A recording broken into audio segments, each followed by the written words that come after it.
कहते हैं अगर छल करोगे तो छल मिलेगा, संघर्ष करोगे तो फल मिलेगा, कल नहीं हर पल मिलेगा। नमस्कार, जय हिंद, वंदे मातरम। दोस्तों, स्वागत करता हूं आप सभी का यशस्वी योद्धा के बेहतरीन ऑनलाइन प्लेटफॉर्म पर। मेरे प्यारे विद्यार्थी, कल की वीडियो में मैंने संविधान के नागरिकता टॉपिक को कवर किया था।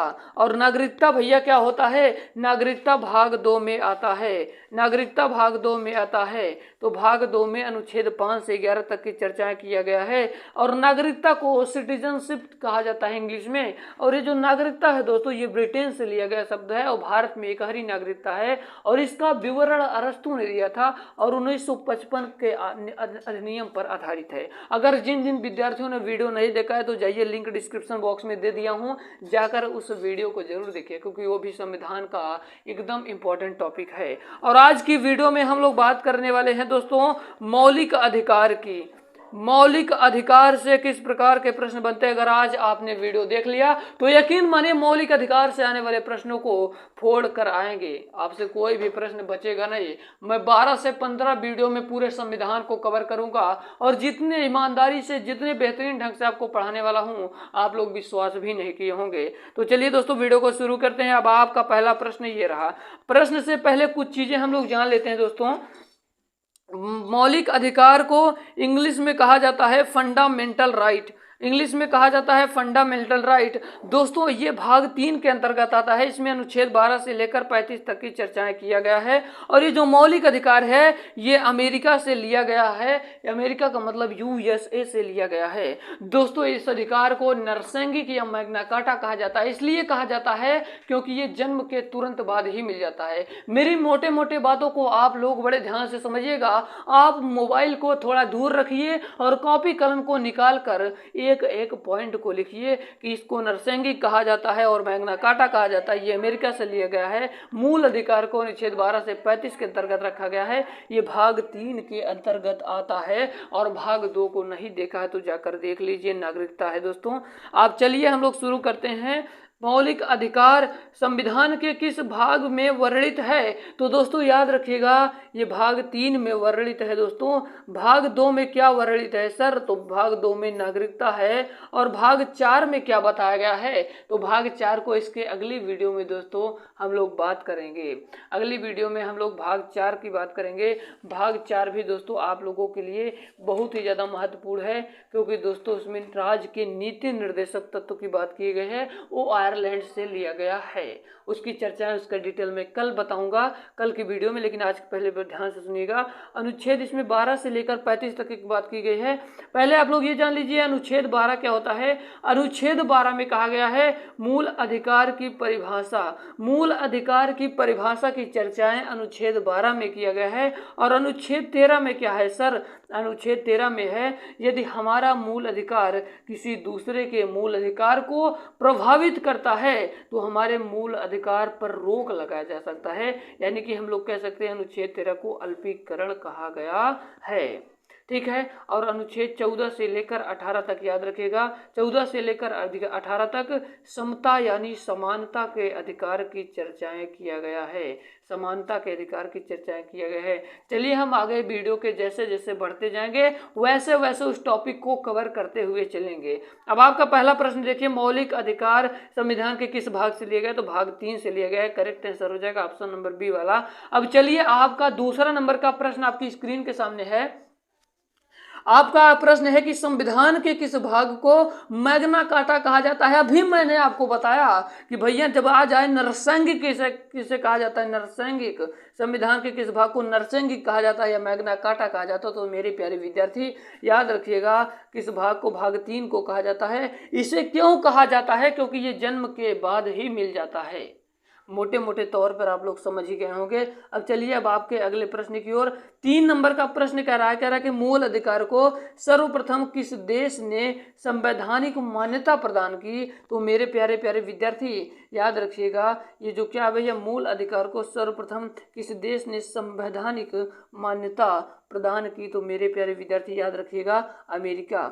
मैंने जो स्टार्टिंग में बता दिया ना, याद रखिए ये सभी पॉइंट आप सभी के लिए एक एक इम्पोर्टेंट पॉइंट है।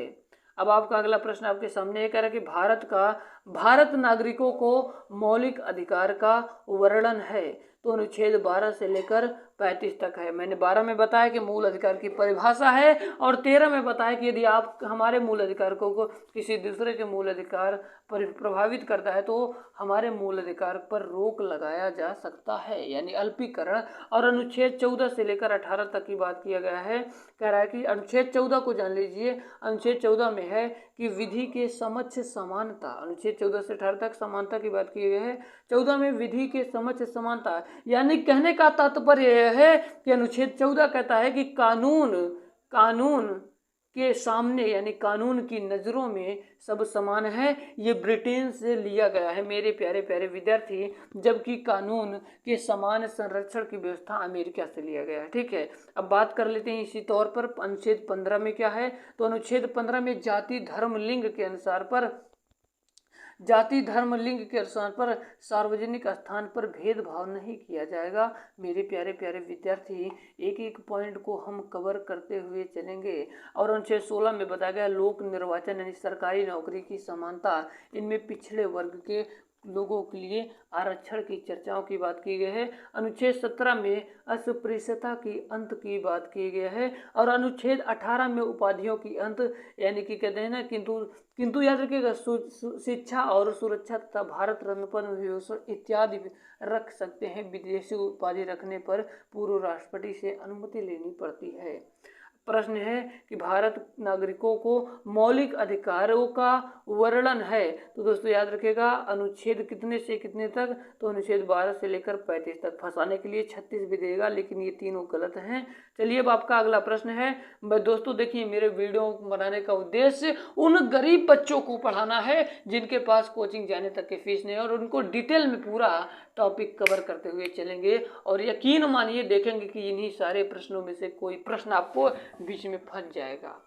और संविधान से जैसा कि आपको पता है काफ़ी प्रश्न अभी बनते हैं। दोस्तों अगला प्रश्न है, डॉक्टर भीमराव अंबेडकर ने भारतीय संविधान के किस भाग को सर्वाधिक अलौकिक भाग कहा है। तो मेरे प्यारे विद्यार्थी याद रखिएगा किसको कहा है, भाग 3 को कहा गया है। भाग 3 को क्यों कहा गया दोस्तों, भाग 3 को क्यों कहा गया है, डॉक्टर भीमराव अंबेडकर ने क्यों कहा है, तो इसके लिए हम आप सभी को बता दूं, डॉक्टर भीमराव अंबेडकर ने इसलिए कहा है दोस्तों क्योंकि दोस्तों इसका जो प्रस्तावना है, इसकी प्रस्तावना को ही डॉक्टर भीमराव अंबेडकर ने क्या कहा है, कहा है कि सर्वाधिक अलौकिक भाग कहा है।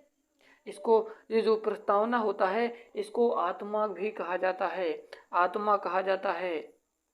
संविधान की आत्मा पूछ ले किसे कहा जाता है, तो याद रखिएगा प्रस्तावना को कहा जाता है। ये एक पॉइंट याद रखिएगा दोस्तों, ठीक है। अब चलिए हम लोग चलते हैं अपने अगले प्रश्न की ओर। हमारा अब आपका अगला प्रश्न है दोस्तों, कह रहा है कि भारतीय संविधान के भाग 3 में कुल कितने अनुच्छेदों में मूल अधिकारों का वर्णन है। तो मेरे प्यारे विद्यार्थी याद रखिएगा 24 अनुच्छेद, ऑप्शन नंबर डी वाला सही हो जाएगा। अब आपका अगला प्रश्न ये रहा, कह रहा है कि प्रारंभ में कितने मौलिक अधिकार दिए गए थे। तो दोस्तों याद रखिएगा प्रारंभ में 7 मौलिक अधिकार दिए गए थे, परंतु संपत्ति के अधिकार को हटा दिया गया। संपत्ति का जो अधिकार है दोस्तों, ये संपत्ति के अधिकार को हटा दिया गया है दोस्तों। अब ये कानूनी अधिकार रह गया है, कानूनी अधिकार रह गया है। यानी कि पूछेगा प्रारंभ में कितने मौलिक अधिकार दिए गए थे तो 7 पर लगाइएगा, परंतु वर्तमान में 6 हैं, ठीक है। अगला प्रश्न है, देखिए वर्तमान में भारतीय नागरिकों को कितने मौलिक अधिकार प्राप्त हैं, तो 6 अधिकार प्राप्त हैं। क्या आपको दोस्तों पूरा फुल डिटेल वीडियो चाहिए, इसको कमेंट बॉक्स में कमेंट करके जरूर बताइएगा। पर उम्मीद करता हूं दोस्तों बताए गए सारे प्रश्न आप सभी के समझ में आ रहे होंगे। अगला प्रश्न है कि भारत में मौलिक अधिकारों को लागू करने का दायित्व है। तो दोस्तों याद रखिएगा भारत में मौलिक अधिकारों को लागू करने का दायित्व है दोस्तों, किसको है, तो उच्चतम न्यायालय पर भी और उच्च न्यायालय। तो दोस्तों याद रखिएगा ऑप्शन नंबर सी वाला सही हो जाएगा, दोनों को। अब आपका अगला प्रश्न ये रहा, कह रहा है कि मौलिक अधिकारों का निलंबन कौन कर सकता है। तो मेरे प्यारे प्यारे विद्यार्थी याद रखिएगा निलंबन राष्ट्रपति कर सकता है। कुछ विद्यार्थी प्रधानमंत्री सोचते हैं पर गलत है, इसका जवाब राष्ट्रपति होगा, आज से याद रखिएगा। मेरी वीडियो देखने के बाद मैं खुला चैलेंज करता हूं दोस्तों कि अगर आपसे कोई प्रश्न बन जाएगा और आप नहीं करके आए तो समझ लीजिए मेरा पढ़ाना बेकार हो जाएगा। मैं एक और वीडियो मूल अधिकार पर ला दूंगा, मैं किस पर ला दूंगा, मूल अधिकार पर, जिसमें दोस्तों अनुच्छेद 19 से लेकर और सारे संविधान के जो अनुच्छेद हैं उनको कवर करूंगा। ठीक है, क्योंकि मैं धीमा धीमा पढ़ाता हूँ पर सभी कवर करता हूँ। अगला प्रश्न है कि मौलिक अधिकारों के बारे में सुनवाई करने का अधिकार निम्न में निम्न को प्रदान किया जाता है। तो दोस्तों याद रखिएगा, इसका करेक्ट आंसर हो जाएगा ऑप्शन नंबर ए वाला, सर्वोच्च न्यायालय को। अब आपका रहा अगला प्रश्न, ये कह रहा है कि मौलिक अधिकारों के बारे में सुनवाई करने का अधिकार निम्न को प्रदान किया जाता है। तो दोस्तों याद रखिएगा, इसका करेक्ट आंसर हो जाएगा ऑप्शन नंबर ए वाला, सर्वोच्च न्यायालय। वही प्रश्न है दोस्तों।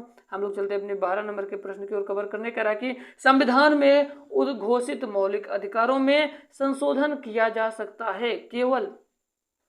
तो दोस्तों याद रखिएगा, संसद द्वारा मौलिक अधिकारों में संशोधन किया जा सकता है, परंतु मेरे प्यारे विद्यार्थी याद रखिए, निलंबन की जब बात करेगा तो राष्ट्रपति टिक लगाइएगा।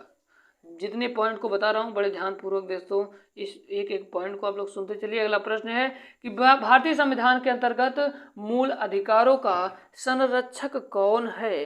तो दोस्तों याद रखिएगा, संरक्षक कौन है, न्यायपालिका संरक्षक है। ऑप्शन नंबर सी वाला सही हो जाएगा।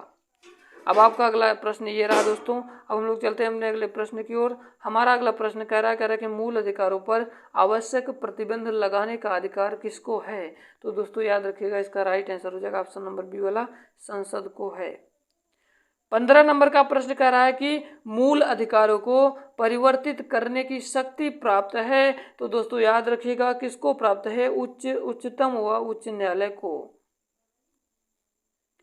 16 नंबर का प्रश्न कह रहा है कि समानता का अधिकार भारतीय संविधान के किस 5 अनुच्छेदों में दिया गया है। तो दोस्तों याद रखिएगा, अनुच्छेद 14 से 18 तक अभी आपको बताया था समानता का अधिकार की चर्चा किया गया है। 17 नंबर का प्रश्न कह रहा है कि संविधान के किस अनुच्छेद में कानून का समान संरक्षण प्रावधानिक है। तो दोस्तों याद रखिएगा, कानून का समान संरक्षण की जब बात करेगा तो मेरे प्यारे विद्यार्थी याद रखिएगा अनुच्छेद 14। अब आपका अगला प्रश्न है, कह रहा है कि भारतीय संविधान का कौन सा अनुच्छेद छुआछूत उन्मूलन से संबंधित है। तो दोस्तों याद रखिएगा, भारतीय संविधान का कानून मतलब कौन सा अनुच्छेद छुआछूत वो है दोस्तों उन्मूलन से संबंधित है। तो याद रखिएगा, अनुच्छेद 17 में कहा गया कि छुआछूत का अंत। अनुच्छेद ऑप्शन नंबर सी वाला सही हो जाएगा।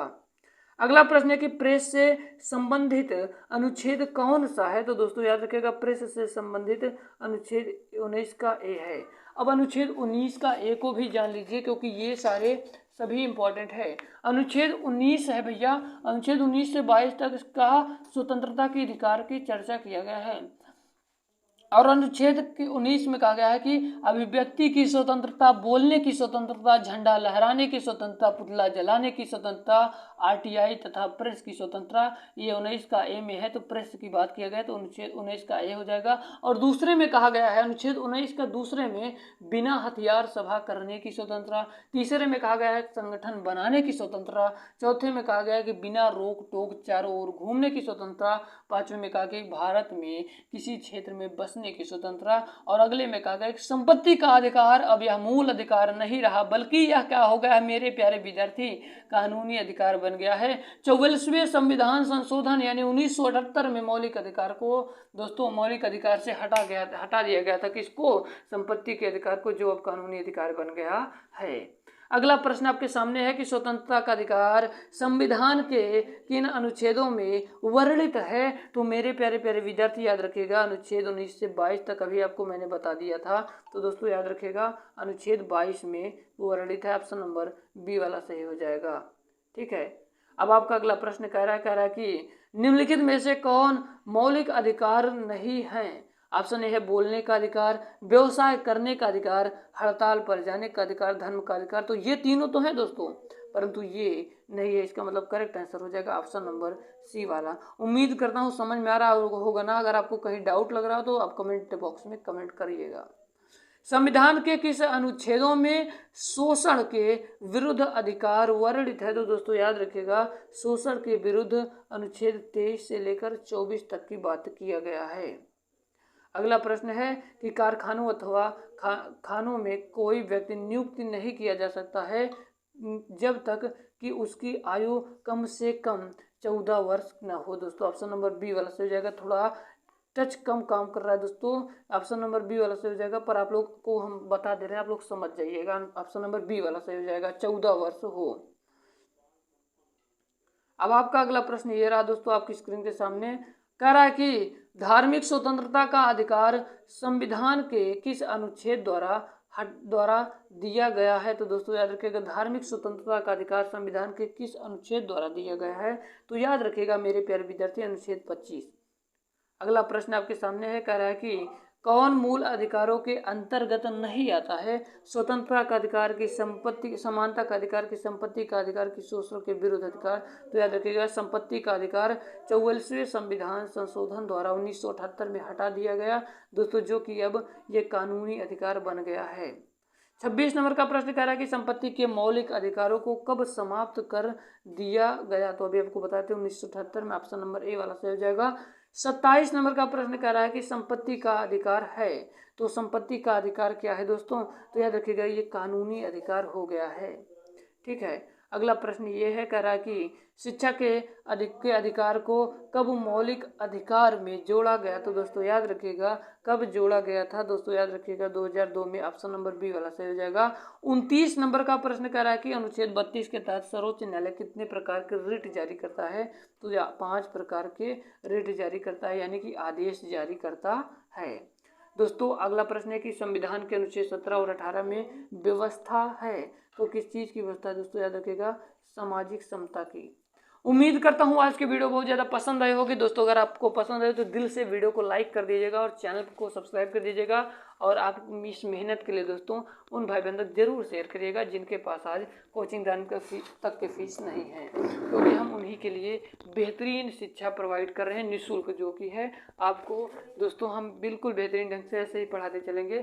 चलिए हम दोस्तों मूल अधिकार पर भी एक वीडियो और ला देंगे, बचे सारे प्रश्नों को हम क्लियर कवर कर देंगे। मिलते किसी नए वीडियो में, तब तक के लिए जय हिंद, वंदे मातरम, बाय बाय।